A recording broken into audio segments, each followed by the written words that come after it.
Nos Estados Unidos, a gripe aviária atingiu o gado leiteiro pela primeira vez no ano passado. E foi durante o maior surto da epidemia no país. Por isso, vamos saber quais os cuidados necessários para prevenir a contaminação no Brasil. Quem tira as nossas dúvidas é o professor de Virologia e Doenças Infecciosas nos Animais da Universidade Federal de Lavras, Christian Hirks. Ele já está aqui ao vivo com a gente, participa agora do nosso Agromanhã. Christian, bem-vindo. Obrigado, Carolina. Bom dia aí a todos que nos assistem.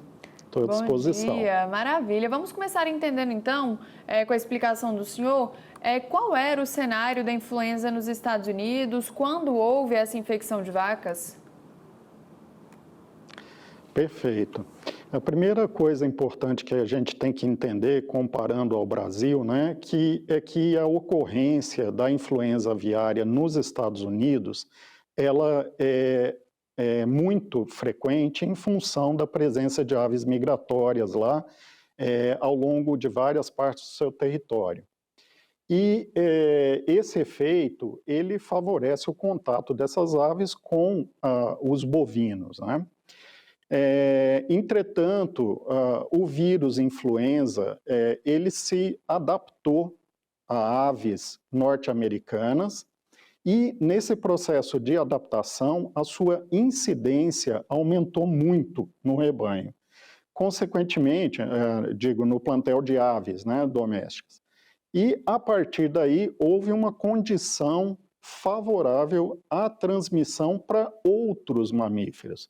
Esse processo é um processo aleatório, nós não temos como saber qual mamífero vai ser a próxima vítima desse vírus, né? E aí, no caso, aconteceu uma adaptação do vírus aos bovinos, que começou no norte do estado do Texas, né? E rapidamente se espalhou para estados vizinhos.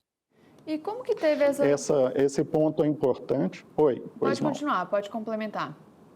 Esse ponto é importante porque no Brasil nós não temos essa ampla distribuição do vírus da gripe aviária. Então, os nossos rebanhos bovinos, eles estão com uma probabilidade de infecção muito menor do que lá nos Estados Unidos. Não é zero, mas é muito menor. E como que houve a transmissão do vírus de aves para bovinos, né, por lá? Sim. Esse é um processo, Carolina e ouvintes, totalmente aleatório, é uma característica genética dos vírus que compreendem esse grupo dos vírus da gripe, tá? Que são os vírus influenza.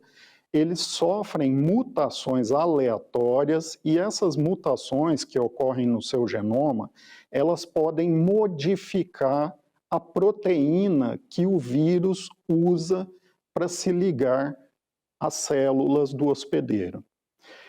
Acontece que os ligantes, né, dessa proteína viral nas aves é diferente do que se observa nas células dos mamíferos, incluindo o bovino. Então, o que ocorreu foi um evento aleatório, onde uma ave ou aves estavam portando o vírus com mutações adequadas às células do bovino e, ao mesmo tempo, essas aves estavam eliminando o vírus nas proximidades de criação de bovinos. Entendeu? Então, é um evento totalmente aleatório. Por outro lado, após a transmissão do vírus a uma espécie nova, se há uma condição favorável ao vírus, ele vai se multiplicando e se adaptando a essa nova espécie. E isso incorre no aumento da incidência da doença e na velocidade de propagação dela. Então, o que ocorreu nos Estados Unidos em 2024 foi um tremendo azar, embora previsível, possível, porque eles já tinham o vírus circulando em grandes populações de aves lá, tá? Mas foi um azar da ave com o vírus certo para os bovinos, encontrar o bovino e fazer isso que é chamado de transposição interespécie. Consequentemente, o vírus infectou bovinos e a partir daí ele foi desenvolvendo um processo de adaptação que acelerou a propagação dele nos rebanhos e permitiu que o vírus se espalhasse por vários estados. E o que o senhor orienta nessas situações, né? O que deve ser feito para evitar a contaminação nesses mamíferos? Sim, eu acredito, né, que os nossos telespectadores aqui têm uma grande preocupação em nossa situação aqui no Brasil, né? Então, o que é fundamental, a parte mais crítica e onde o produtor ele tem uma participação ativa importante, é a observação de doença que tem a manifestação neurológica, respiratória, às vezes com diarreia, tá? Nas aves, tanto aves selvagens quanto aves domésticas, né? Então, ninguém melhor para conhecer sua propriedade e saber onde aves costumam pousar, eventualmente fazer ninho, nidificar, né? E observar esse comportamento na população das aves, tá? Essa notificação, ela pode ser feita a qualquer órgão de defesa sanitária do Estado, que tem toda a estrutura e o conhecimento para verificar em loco se a suspeita procede, tá? E a partir daí coletar material para o exame laboratorial que obrigatoriamente tem que ser feito para se confirmar a doença, né? Por que o produtor tem uma participação tão importante nesse momento? Porque a rede de veterinários oficiais, os fiscais agropecuários, né, eles não têm capilaridade para atender toda a vasta extensão do território brasileiro e os seus diferentes biomas aí, né? Então, quem está próximo é o produtor, é o retireiro, é o vaqueiro que está cuidando ali dos animais. Então, prestar atenção em doenças nas aves que possam estar associadas a uma modificação neurológica, nervosa da ave, respiratória, de diarreia e também com alta mortalidade, se for o caso, e a sua rápida notificação vai ajudar a controlar o foco imediatamente, tá? E esse controle de foco, como eu disse, ele vai dificultar que a ave com o vírus certo para o bovino entre um bovino, né? Então essa é a primeira medida. A segunda medida importante é bastante óbvia, né?